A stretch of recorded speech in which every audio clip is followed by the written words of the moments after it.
Welcome to Theories of the Third Kind. My name is Aaron. The other host joining me is Danielson. Sup, bitch. Now, before we get started, we have a quick announcement to make. I apologize. But if you would like to support our show, you can join our premium subscription service, Supercast. For $6.66 a month, you can enjoy weekly premium audio episodes and access to our 280 ad-free episode back catalog. Or for $9.99, you can get all of that plus premium video episodes and bonus video content. You can sign up to that by going to theoriesofthethirdkind.com and clicking on the Supercast button that's right there in the middle. Now, if you can't afford a premium membership right now, no worries. You can still help us out by leaving a written review on Spotify or Apple Podcasts. That actually helps us out a lot, more than you know. However, if you don't want to, then that's fine. We just want you guys, girls, aliens, Bigfoot, satanic devil worshippers, Illuminati space lizard people, underground space lizard people, above ground space lizard people, satanic devil worshippers. I already mentioned that, didn't I? Yeah. Freemason. Freemasons, whoever or whatever you are to enjoy the show. Also, just a reminder, this podcast is entirely human-made. No AI were harmed no, they were harmed in the process. And that is the end of the announcements. All right. So our episode today is called Roof Watchers.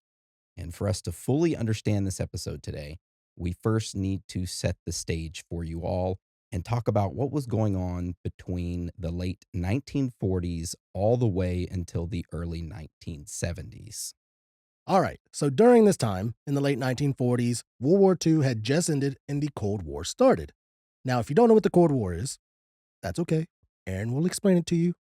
But you should know history. Yeah. So basically, the Cold War was right after World War II. The United States started beefing with the Soviet Union at the time. Now, why were they beefing with one another? Well, both the United States and the Soviet Union had different beliefs in how the countries should be run. And each other believed that they were in the right. So instead of going to war with one another, for a very long time, they began building up their militaries, nuclear weapons, and spied on each other. Basically, they were just standing across the room from one another, just staring and beefing for a very long time, just flexing their muscles. And this happened for a while, and nothing ever occurred. And eventually, it ended when the Soviet Union collapsed in 1991. So that's what the Cold War is. And like we said, this Cold War started in the late 1940s and lasted all the way until past the 1970s. And during this time, between the late 1940s to 1991, the average American was pretty anxious. Everyone was scared that a nuclear missile was just going to come from the Soviet Union and just bomb, the average town in the United States. Due to this, U.S. citizens were encouraged to scan the skies looking for enemy bombers or any mysterious flying objects and were told to report them to authorities. Now, right after that started, in the summer of 1947, all across the United States, a large number of individuals began reporting seeing flying saucers in the skies. These reports were all over the front headlines of newspapers. Now, at the same time, a series of bizarre encounters started to be reported to local authorities all across the country and across the world. These encounters were not lights in the sky or flying saucers. They were up close, terrifying experiences with mysterious creatures or entities. Also, what makes these encounters even more strange is that even across different states, sometimes even outside of the United States, all of the witnesses describe similar small entities running on the roof of their homes, or humanoid figures perched above on their roofs just watching them.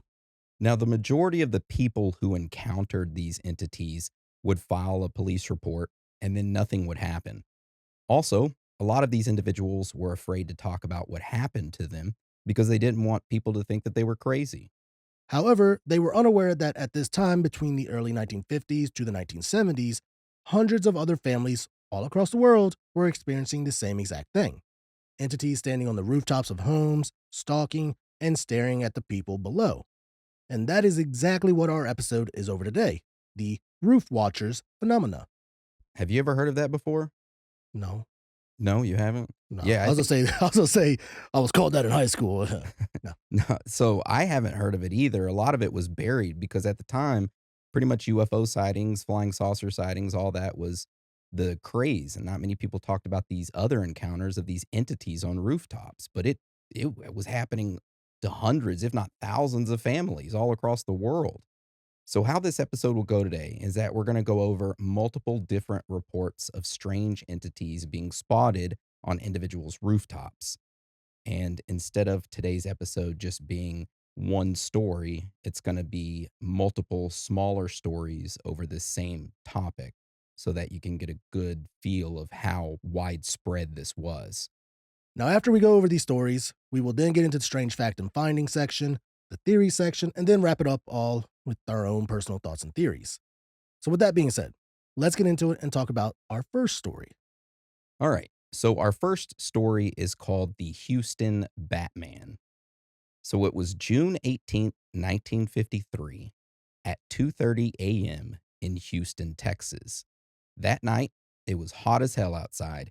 It was actually so hot that even in the middle of the night, the heat from the daytime, it was still radiating off of the pavement.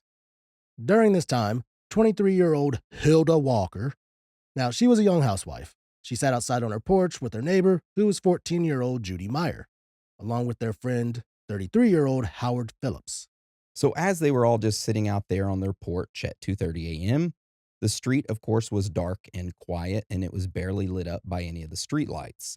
The only thing you could hear were crickets in the distance and every now and then a car passing far off somewhere else. Then all of a sudden, Hilda noticed something strange. So, about 20 feet away from her, she saw a massive shadow move across her lawn. At first, she thought it was nothing. Maybe it was just a trick of the light or the shadow of a moth flying near the street lamp. But almost immediately, she realized that the shadow wasn't acting like an insect at all. Instead, it grew larger, and then suddenly it bounced upward, leaping straight into the branches of a tall pecan tree in her yard. There's pecan trees in Houston, Texas? Dude, there's entire pecan orchards. Golson has a giant pecan orchard. Really? Yeah. Didn't know that. Now, at this point, all three neighbors looked up into the tree, and when they did, they froze. Perched on one of the limbs was a human like figure, roughly 6.5 feet tall, but it wasn't human. Spread out from its back were enormous bat like wings. And on top of that, the entire entity was surrounded by a strange glow, almost like a yellowish light outlining its body in the darkness. Also, the entity appeared to be wearing tight, dark clothing, gray or black in color, almost like a suit, or maybe even just its skin. And somehow, even in the dark, they could make out these details clearly.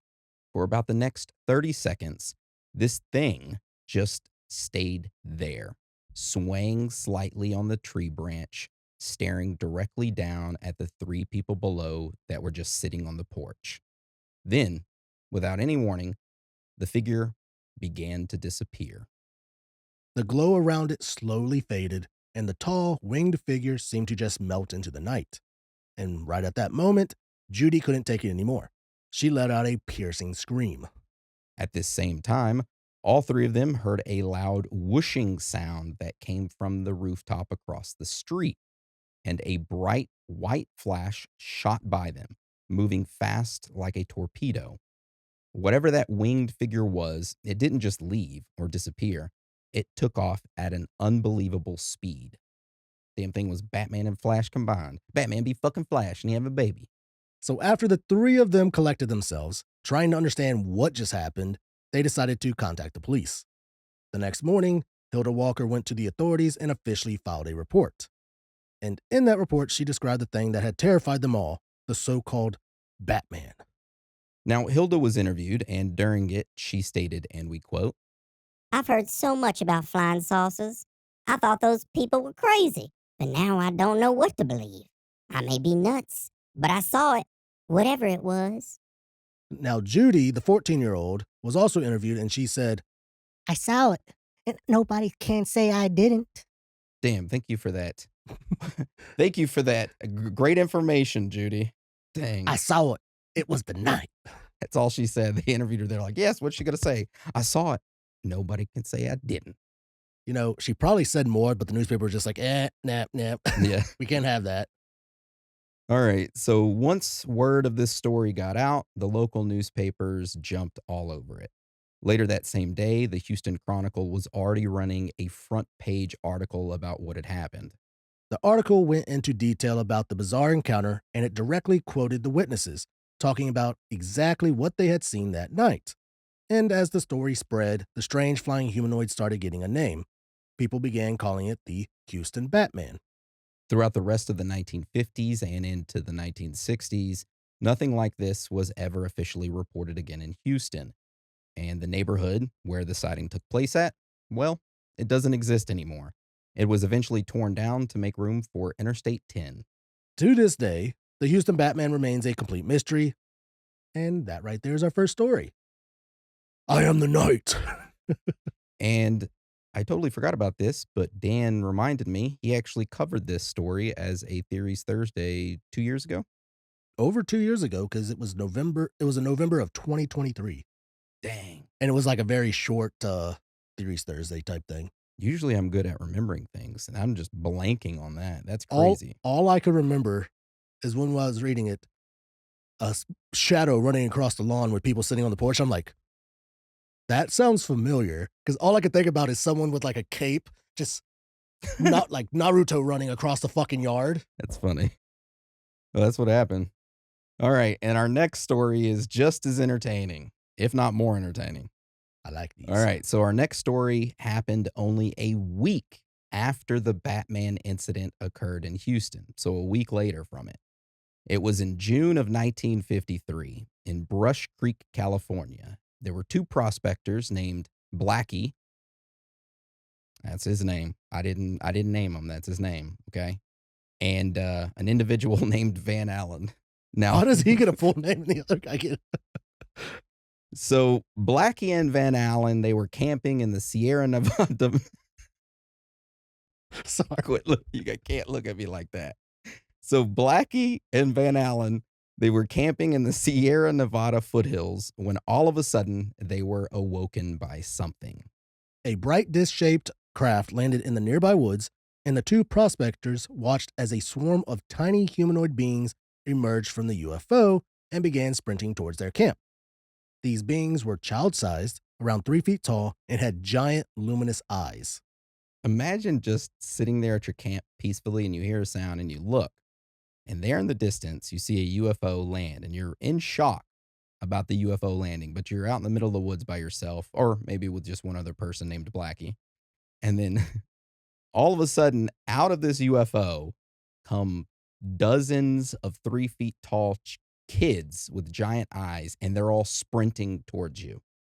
I would just, man, I'd be like, all right, here we go. About to start fist fighting. That's what I was kids. just like. It's like, where's the nearest stick or something? Fucking home run derby time. Yeah. So as these entities began running towards the men's camp, the two men decided to hide inside of their tents. Not the smartest idea. A few minutes later, the entities surrounded their tent and began tugging at it and started messing with their gear that they left outside. Now, of course, the prospectors were terrified and decided to get their revolvers out. Why didn't they do that in the first place? Yeah. I wanted to know. Now, the men slowly, partially opened their tent, slid their revolver barrels outside, and just blind fired. Pow, pow, pow, pow. Surprisingly, it worked because all of the entities began running away from the men, back towards their disc-shaped saucer, hopped inside of it, and flew away. And that right there is our second story. I mean, it's not entities on rooftops, but it's entities, okay? It's entities. Little short entities. Yeah, and that's the common theme is that these are all like small, little Humanoid thingies. humanoid thingies. All right, so our next story occurred on July 3rd, 1955 in Stockton, Georgia at 3:30 a.m. A woman named Margaret Simmons was driving down a lonely highway. As she was driving, 4 small figures suddenly appeared standing by the roadside. Now, initially, Margaret assumed that these things on the roadside were just stray pigs. However, as she continued driving and her car got closer to them, her headlights shined on these things, and that's when she realized that they were not pigs. Instead, they were 4 humanoid beings about 3.5 to 4 feet tall, all wearing one-piece outfits that were, grayish in color. They were also wearing long capes and flat, round caps on their heads. Also, out of the 4 humanoids that were standing there, 2 of them had their backs turned towards the road. One of them wa was bent over and had, like, a rod-like object in their hands, and Glad it was in his hands. I'm sorry. Dan, tell us what the 4th one was like. The fourth humanoid entity was facing towards the road and had large oval eyes that were glowing red, a long pointed nose, and claw like hands that were gripping what looked like a wand or pole. Of course, upon seeing this, Margaret was terrified. She didn't stop. She didn't ask any questions. She ended up just like swerving her car to avoid hitting them, which I didn't really understand that because if they're on the side of the road, why did she have to swerve her car? Unless she like was looking at them and kind of inadvertently started leaning over towards, swerving her car towards them. Well, if you think about how some of these roads or highways, they have like a little bit of shoulder. So Mhm. they're probably on the shoulder and she was like close to it. And when she got close and actually spotted them, she kind of like just jerked the wheel a little bit. I would have done the same thing. But she ended up speeding off and she eventually got a hold of the police, filed a police report describing her encounter and the entities in detail. And that was that. The police never investigated it. Nobody else looked into it. And that's the end of that story. Now, our next story took place a month after Margaret's, the one we just talked about, which was on August 25th, 1955, in Cincinnati, Ohio. A group of teenagers were camping in the Winton Woods area. Now, as the sun went down for the night, the teenagers gathered around their campsite, just chit chatting. All of a sudden, several small gray figures emerged from the nearby bushes. And when they did, all of the teenagers immediately freaked out and ran out of the woods away from their campsites and ran all the way back home. Damn. Eventually, the authorities were contacted and they went to the campsite to investigate, but they found no evidence of any small gray figures in that area. Now, what's crazy is that the police kept this information to themselves initially, and so did the teenagers. However, the next night, the encounters continued at a home that was nearby the campsite.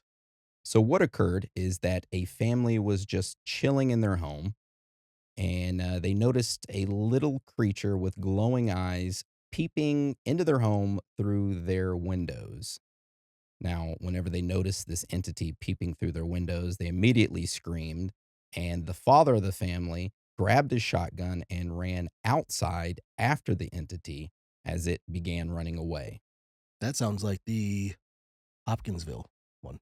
There's a story that we get into next in Florida that is almost exactly like the Hopkinsville. Ooh. All right. So, only a few hours later, after that family saw the entities peeking in at them, a truck driver in that area was sitting in his truck and saw something odd. He initially saw two tiny silhouettes run across the street. He thought it was odd that children were out late at night running around. So he started his truck up and shined his headlights in the direction of the children. Now, when the lights hit the children, not hit them, but shined upon the children, he quickly realized that something was off. The children were in fact not humans, but instead some weird looking humanoid creatures with large bright eyes, and their body proportions were all wrong. They had long arms and long legs. Now, in both of those cases, the one where the alien kind of like peeped through the windows, or not alien, but an entity, and then the other one where the truck driver saw what he thought were kids, but they were actually these weird entities. In both of those cases, they were reported to the police, and they just kind of brushed it off as overactive imaginations. Less than a month later, however, people in that area started reporting seeing little green goblins running around at nighttime. And I'm not talking just a little bit. A ton of people started reporting that. And it got so bad that people began actually hunting the goblins. That's what they were calling them. Eventually, the police had to release a statement telling the townsfolk to stop shooting at shadows at nighttime. The townsfolk would go out there in the middle of the night and just start shooting at shadows. That's dangerous. That's fucking dangerous. Yeah. Which, speaking of how dangerous that is, I did read a report that during New Year's, 3 people got arrested because they went outside. I think it was in Texas.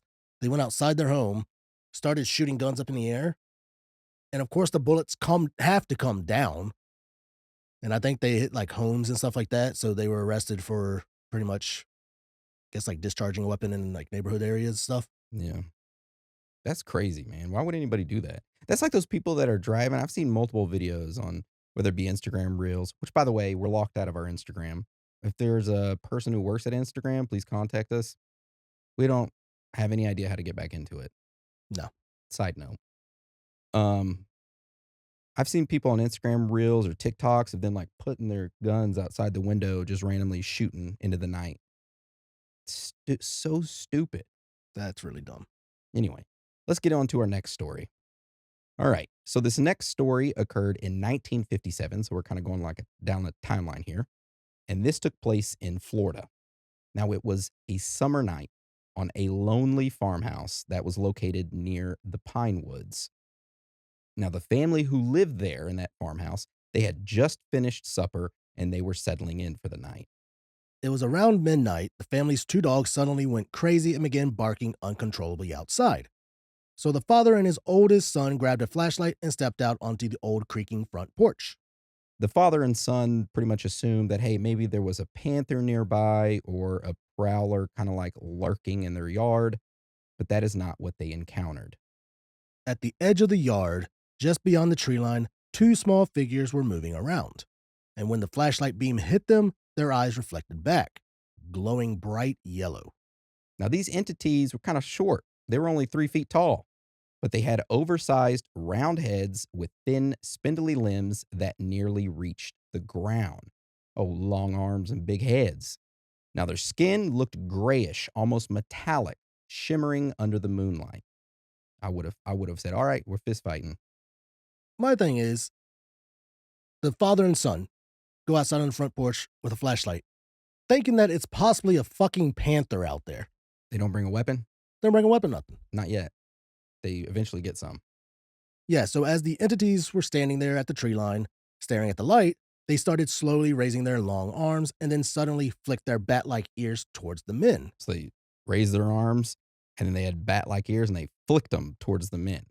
In that moment, a crushing sense of dread fell over both the father and the son. Now, whatever And the these Holy Spirit. I'm sorry.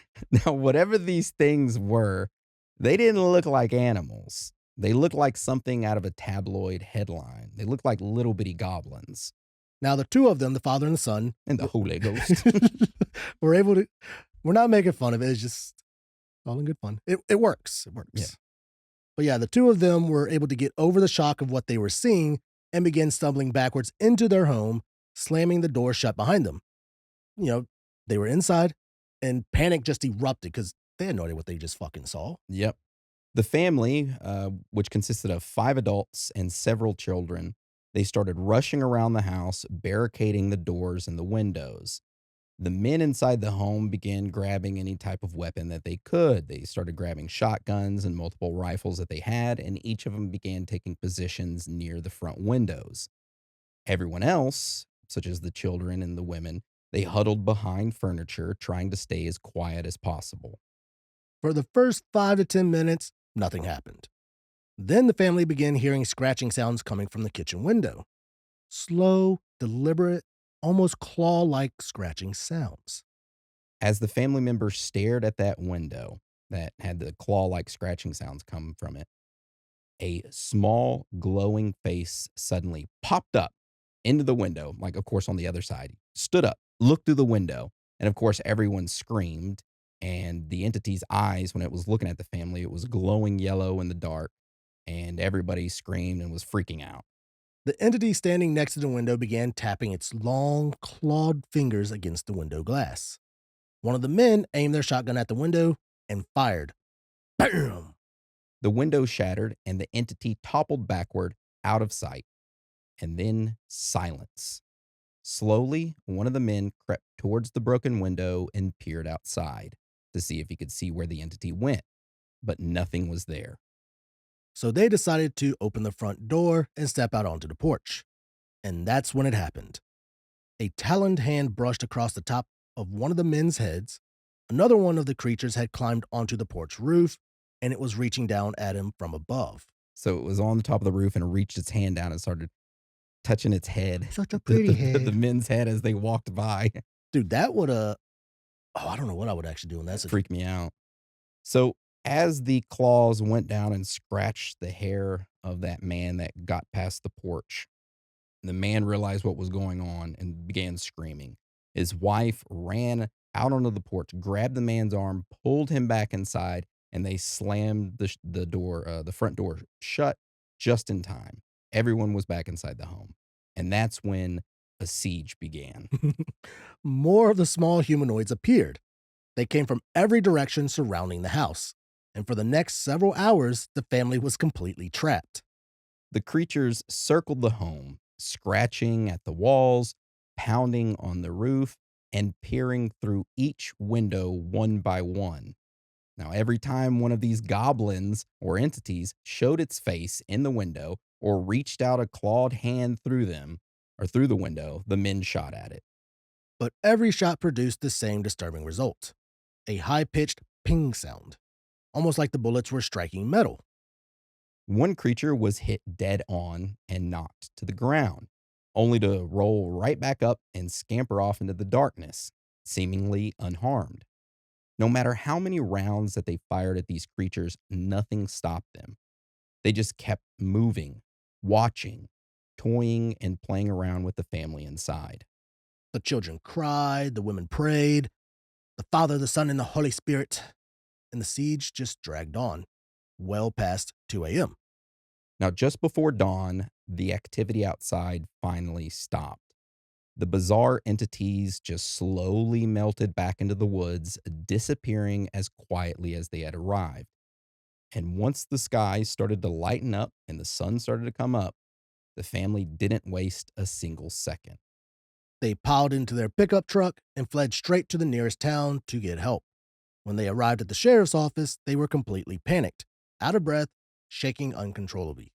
The family members told the authorities that alien like creatures had attacked their farmhouse and had held them hostage all night long.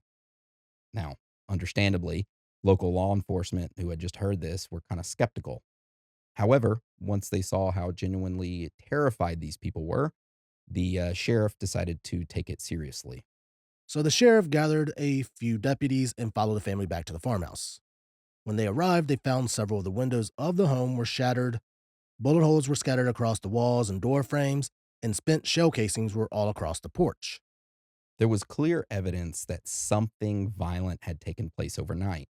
But strangely enough, there was no blood, there was no bodies, and there were no footprints. The only thing out of place were odd scratch marks along the windowsills. Then one of the deputies walked around to the back of the house and noticed something even stranger. In part of the backyard, the dirt had a strange greenish glow to it, almost like it had been smeared with something luminescent. The deputy called the others over, and they just stood around this glowing patch of dirt, just staring at it. Now, in the days that followed, word of the Florida Goblin siege spread throughout the panhandle. Now, Air Force investigators quietly had to step in and they interviewed the family, but the case was quickly dismissed. So, yeah, the Air Force actually sent out investigators that quietly, like they didn't announce it, they just came in for one day, questioned the family, and then left. This is like almost exactly like the Hopkinsville Goblins, Almost to a T. It's which that crazy. episode was fucking hilarious. Yeah, that episode was great. Now, throughout the next few months, people began to like discredit the family's claims, stating that the family had been drinking that night. Others stated that the family had just been hallucinating. Even some of the locals stated that it was just an elaborate hoax, that maybe it was kids in costumes or it was just a pack of owls that scratched the windows and attacked the family. Yeah. That's what the Air Force actually put down as the cause, was owls. That's kind of weird to say as owls. Now, this was 1959, 57. 57. So the Hopkinsville Goblins was in 1955. Yeah, they were saying is maybe a copycat. I feel like it was a copycat, and Try the to get luminescent, notoriety. yeah, the luminescent stuff, the green glowing, it kind of makes me think it was like the dye stuff that they put in like the radiator or something like that to find leaks and shit. Yeah, or it could have been radium. At the time, they had people working on the radium dials. So that right there was one of our stories. We got a couple more left. All right. So these kind of encounters didn't just stop in the 1950s. because our next encounter took place in November of 1961. In Illinois, a farmer's wife reported to the local police that something strange had happened at her home. So it occurred in the middle of the night. Both her and her husband were both sleeping in their bed when they were awoken to a loud clattering sound coming from their roof, like something small was running around on their roof. The wife was laying in bed and she's like, "You hear that?" And he's like, "Yeah, I hear that. It's probably just a freaking raccoon or something." And then she's like, "You need to go up and check it, Edgar. Your skin doesn't look so good." Water. Water, Some sure, water. water. And he's like, "No, look, I'm not getting out of this bed. We need to go back to sleep. I got work tomorrow, woman. I got work tomorrow, woman. Damn. It's like 2 a.m. I ain't gonna get up and climb to the fucking roof just for some raccoons. Damn." And she's like, "Fine. I'll get up myself and I'll go outside and I'll check it myself." And that's what she did. Now, when she went outside and looked up at the roof, she claimed to see a small monkey like humanoid figure on the top of her house. So, what happened? She ended up running back inside screaming, which caused her husband to jump out of bed to see what the hell was going on. So Edgar got out of bed, which his name is really not Edgar, but we're gonna call him that. Damn it, Karen. Edgar got out of bed and he was like, "Oh my God." He put his robe on and he climbed up to the roof of his house. When he got up there, there was nothing there. There was no animals and there was no damage. There was no monkey like creature. There was nothing. The only thing that was strange was the chicken coop. The chickens were completely hysterical, acting like a predator had just been right next to them. Then, about a year later, in 1962, something very similar was reported in upstate New York. A family living in Catskills started experiencing strange disturbances almost every night. They all heard strange sounds coming from their roof, as if somebody was running back and forth on top of their roof. Also, they heard some other strange noises. They heard strange, guttural, chattering noises in the dark, and when morning came, they would find small, humanoid footprints in their flower beds outside the house. The local sheriff investigated, but couldn't find any clear explanation, and the family was just mocked and made fun of by the majority of the people in that town. "Oh, you got little people running across your garden? You got little gnomes?" Imagine that. You're sitting there and you hear something running back and forth on your roof and you hear little chit chatter, something talking, but you can't make out It's what a it is. guttural chattering. That'd be kind of scary. Actually, yeah, I was almost start thinking that something was like chanting a fucking curse or something. Yeah, they're up there summoning Illuminati. Illuminati lizard people. All right, so let's continue on with the story.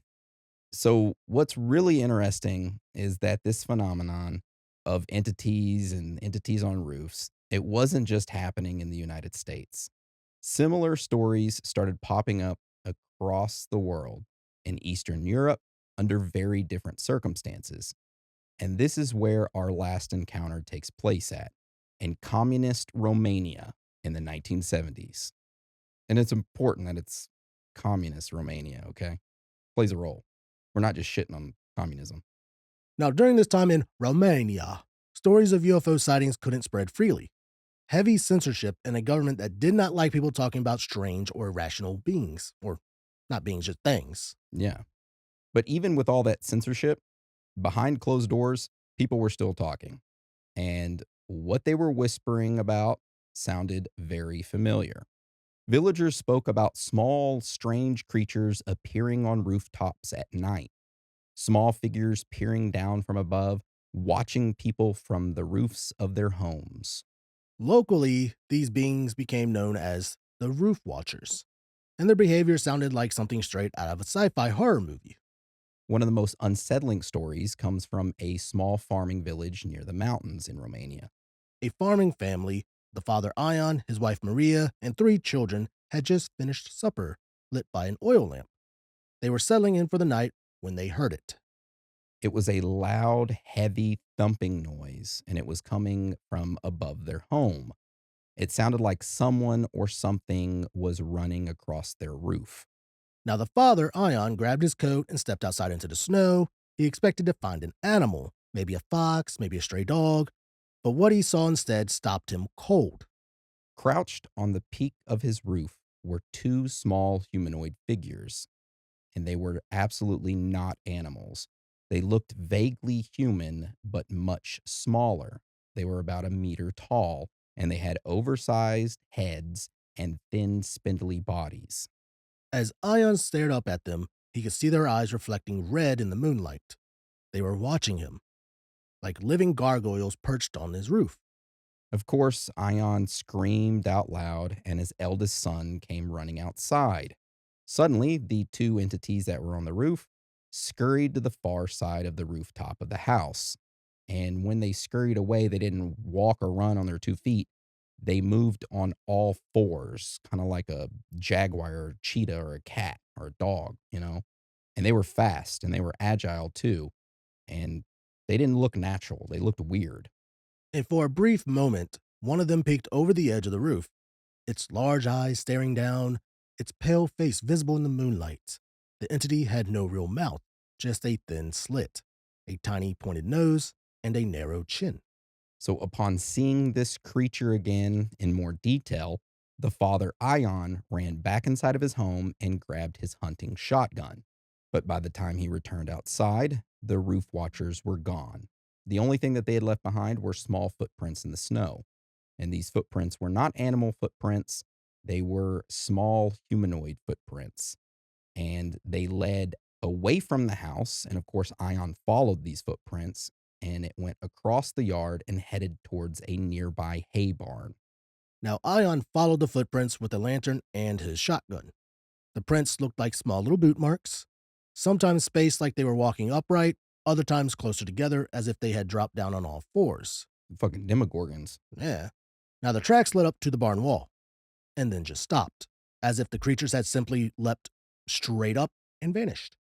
Now, by this point, the mom, Maria, she had alerted a nearby neighbor, and that neighbor, along with a few other villagers, began searching for these creatures along with Ion.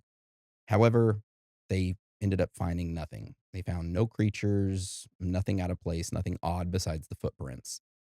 But they did notice something else. There was a strange chemical odor that hung in the air. It smelled like a mixture of sulfur and metallic. Back at the house, scratch marks were visible on the roof tiles, and one of the chimney pots had been knocked crooked. Whatever had been there had physically interacted with the home. Of course, the family was shaken to their core, but under this strict communist rule that they were living under, they didn't talk about aliens. They couldn't talk about aliens. Instead, they would whisper to other villagers and they wouldn't say aliens, they would call them goblins or demons. Now, years later, when Romanian UFO researchers quietly compared notes, they noticed something disturbing. This story wasn't unique. Throughout the 1970s, other families across Romania and neighboring countries reported nearly identical encounters. Small humanoids on rooftops, watching the families down below, peering through windows, and they were all making these strange, high pitched squeaking noises. One report described three small figures in shiny suits landing a glowing object in an orchard. Then they climbed out of the object onto the farmhouse roof as if they were surveying the area before silently leaving. Another story, which came from Transylvania, involved a child waking up to see a tiny man with glowing eyes outside of her bedroom window, just staring at her as she slept. Of course, upon seeing that, she ended up screaming really loud, and it spooked this creature or entity and it ran away. Now, her parents ended up running into the room and looked outside of the window, and they caught a glimpse of this small entity running into the cornfield. Of course, skeptics later tried to explain all of this away.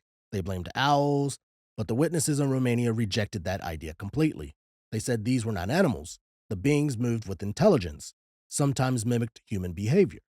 Now, what makes this especially strange is that Romanian villagers in the 1970s had almost no access to Western UFO books, movies, or its pop culture.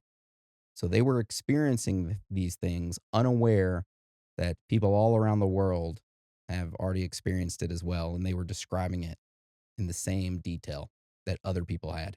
So pretty much they had no outside Influence. influence. Yeah. All right. So that right there was our last story. However, our episode does not stop there because now we are going to get into the strange facts and findings that we uncovered while we researched this story. So, Dan, can you tell us about our first one? Of course. So, our first strange fact and finding is called Earliest Report. All right. So, while we were researching this topic, we decided to take things a step further. We wanted to see just how far back this phenomenon actually goes of, roof watchers and entities. And what we found was pretty surprising. The earliest known documented case in the United States takes place all the way back in the 1880s in Brooklyn, New York.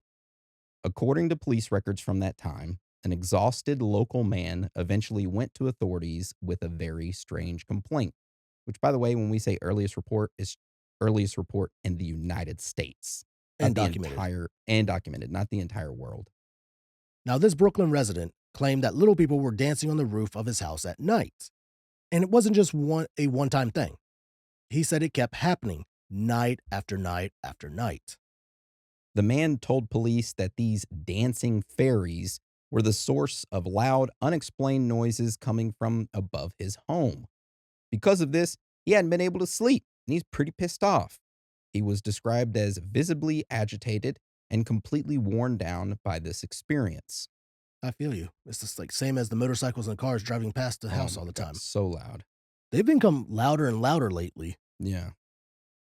Now, anyways, this Brooklyn man, he insisted that the small little men, went from fairies to little men, were running across his rooftop and were responsible for his insomnia.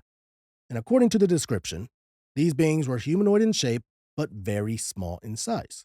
Now, he described them as fairies, but also, like you said, he was switching back and forth between little men and fairies, but he never stated that they had wings, which is what fairies have, supposedly. So, now it's important to note that at this time, New York City was filled with immigrant communities, and these communities brought rich folklore traditions with them.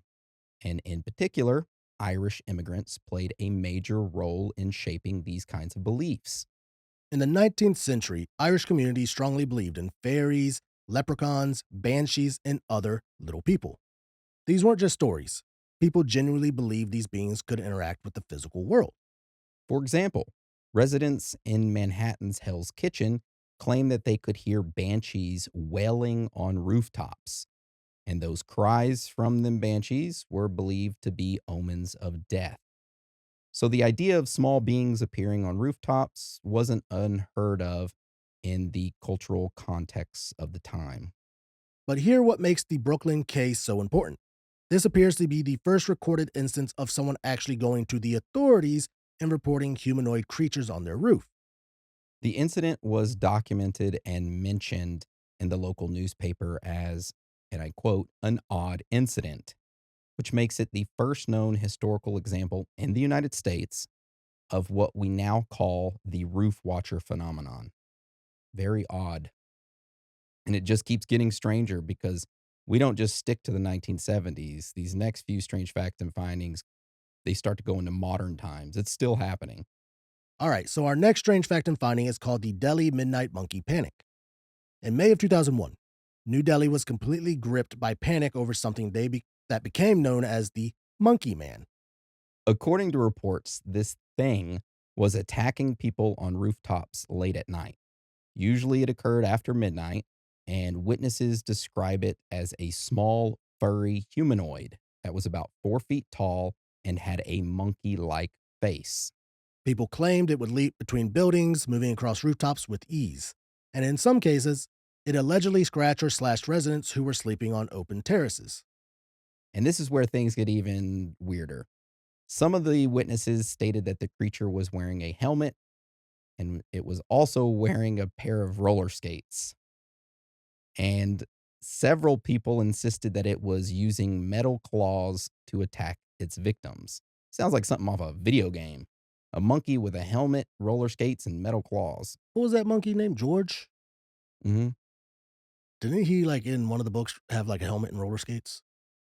I swear. Did George the monkey have a helmet and roller skates? He had roller skates. I mean, I thought he had helmet and roller skates. Yeah, as unbelievable as that sounds, the fear was very real. The panic spread so fast that armed locals began patrolling rooftops at night, trying to protect their neighborhoods. And tragically, at least one person actually died, but not from an attack, but after falling off a roof in fear. Yeah, they were on the rooftop hunting down this monkey. They got pretty much startled, scared, and fell off the roof and died. Yeah. Now, Well, okay. despite investigations, authorities in that area never caught anything resembling the monkey man. There was no suspect, no creature, nothing. And because of that, many officials and researchers later suggested that this was a case of mass hysteria. And that's what they labeled it as.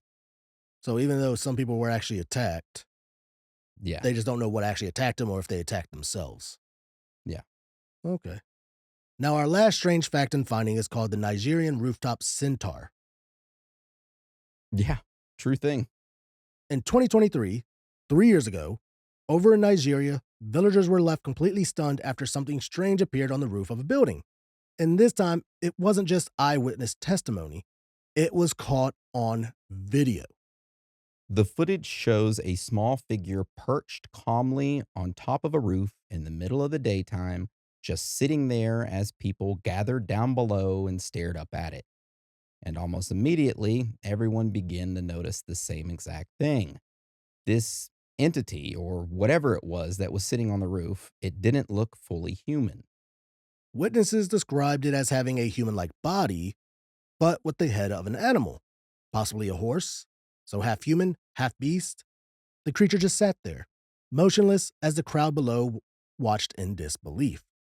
Now, as this video spread online, people pretty much tried to explain it. Some stated that it was a man in a costume, others claimed that it was supernatural, but there was no clear explanation as to what it was or what actually happened. And just like the cases before it, this incident faded into the background and everyone kind of forgot about it. And guess what? We have that video. And you know what? We're going to watch it. However, if YouTube decides to slap us with something like a copyright just over like a 30-second video in our entire hour-long episode, and they claim the entire fucking episode and can run ads on it, then we're going to remove this section of the video, even though we don't earn any money on YouTube. So, Which has happened before. yes. So we're going to play that video right now for everybody. So in this video, there's a man that looks like he's sitting on a roof in all brown, and it looks like he has a towel on his head because his head is like really elongated, and he's just kind of shaking it, and then he's stepping off the roof, and he's just up there.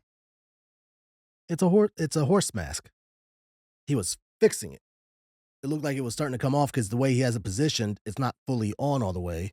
Oh, Or, yeah, it's not fully on all the way because the snout and stuff is supposed to be in the front, but he has it to where it's only, or so that means he kind of pulled it even more. So the head, the snout and stuff is like the top of the head. So when he leaned forward, it looked like it was an animal. That's what it looks like to me. yeah. Nah, it's fake. I'm going to label that as fake. And if you listen to the video, people are laughing. Yeah. So No wonder this kind of disappeared. There was no centaur on a rooftop. That's just a man with a mask. yeah, I mean, would that really be considered a centaur? I mean, half horse, half Half man. human. Yeah. Yeah. Usually it's the other way around where it's the lower body that's the horse, you know. But Yeah. All right. Well, let's get into our theories section next and talk about what these possible entities could be. Like, what are the theories as to what these small entities could be that are on the rooftops? all right. So the first theory that we have is called government surveillance. This theory states that the roof watchers were actually human agents, military intelligence, or even local police that were conducting covert surveillance during the Cold War. The proof to back this up is that there are declassified programs that show government secretly monitoring civilians, infrastructure, and neighborhoods during this period in time. Rooftops provided high vantage points, and sightings often happen near military bases, factories, or urban centers tied to national security. This is a good one. It's a good one, but it doesn't fit with the only thing that throws it off is were they hiring a bunch of little people? A bunch of midgets or small people, whatever the correct political term is. I don't know. Maybe. We went over this. What was it? People of small stature. I think that's it. My bad. All right. So let's talk about our next theory, which is called psychological projection. This theory states that the roof watchers were hallucinations or shared psychological experiences caused by stress, lack of sleep, or fear. The proof that backs this up is that during post war decades, people lived with constant threat of nuclear war, which can strongly affect perception. Studies show humans are especially prone to seeing human like figures in darkness, especially when already anxious. Similar reports may come from shared cultural fears rather than real entities. So basically, is what it's saying is you got all this stress happening with the Cold War and everything, and then you tack on top of that all the UFO reports happening at the same time, and then you're scared and you're looking in the skies and kind of like on edge. Your brain starts having these hallucinations in the dark of seeing these entities. I have bad anxiety, and I used to have it really bad when I was younger, to where I didn't like being outside in the dark Mhm. because I would hear all the different sounds, but I couldn't see anything. And I know in my head I would start trying to thinking what was making the sound, Your brain fills those holes, but kinda. I never actually saw hallucinations. It was just to the point that that sounded like a damn bobcat or something. Oh, that sounded like, well, like the one video, I didn't know what the hell it was, but when I posted the sound clip of it, listeners said that it was a fox, which once I listened to some fox noises and stuff, it sounded like it because it was like a weird scream that they release. Yeah. So, yeah, I never hallucinated any of like small little people or small little human like figures or centaurs. Alright, what's our next theory? All right, so our next theory is called extraterrestrial observer. This theory states that the roof watchers were actually alien observers monitoring humanity during the atomic age. The proof that backs this up is that the sightings of UFOs and entities increased after nuclear weapons were introduced. Maybe these entities were aliens observing humanity to see if we nuke each other. Possibility. It's a possibility. I mean, that's what they've always gone with, is that as we progress further into like evolving Technology-wise. yeah, that they always come back around to see how far we've evolved and all that. Yeah. All right. So our last theory is called misidentified human activity. This theory states that the roof watchers were not entities, but actually were ordinary people misinterpreted under poor conditions like low lighting, fog, and distance. In those conditions, humans can take on a distorted appearance, making someone who looks, short maybe look taller or maybe look unnatural, which many of the roof watcher sightings took place at night when visibility was poor. So pretty much people were seeing distorted images because of low lighting. I can kind of see that. Like I could see it because like you think if you're running on a roof or something, you're not running straight up. You're kind of like crouched and stuff, trying to keep your balance when you're running across a roof or something so you don't fall. So It could look like they were like running on all fours in that yeah, case. But yeah, I'm going to have to ask you, Dan, out of all of the encounters that we went over today and all of these theories, do you believe that these entities are real, that there's some type of entities that are out there that are watching humans that are unidentified or maybe part of a UFO? Or do you think it's a hoax, a prank, or do you think it's just like our brains filling in information at nighttime, or that they're government agents watching us, that governments hired little people to spy on us? I honestly believe it's like misidentified animals. You think at the time that these are happening, it's super late. People are either trying to go to sleep or they're already asleep. They get woken up. Their brains are foggy. Their eyesights are blurry. So they don't see things clearly, other than the Houston Batman, which that one I can't really explain, other than it's someone pretending to be a bat. But I think it's misidentified people or misidentified animals with people with like brain fog. And they're, like you said, brains trying to fill in what they saw. No one wants to believe that, oh, maybe it was an owl running across the roof. Maybe, maybe there were monkeys or something. Obviously, no centaurs, but I do believe like it's misidentified animals at this point. Yeah. I'm going to have to completely agree with you. It's misidentified animals. I want to believe that there are small entities out there, but the likelihood of that happening is low unless somebody comes forward with, some crazy footage or something other than a person with a horse mask on a roof. But we would love to hear from you and your thoughts. If you, our loved one, have encountered an entity on your roof or someone peeking through your window, or you have been attacked by a little person, Please comment down below or send us an email to Aaron, Aaron at Theories of the Third Kind, or Dan, Dan at Theories of the Third Kind. We would love to hear from you. That's right. Call us, send us email, write us a letter. Yeah, what's our phone number? 707-390. 0655. Give us a call, leave us a voicemail. We'd love to hear from you. That's right. Do it. But with that being said, that is the end of today's episode. I want to thank you for joining us and thank you for your love and support. Without you, we could not do this. That's right. Much love. Much love. So, Dan, would you like to roll us out? Sure will. It's okay to be out of this world with your thoughts. Because you are not alone.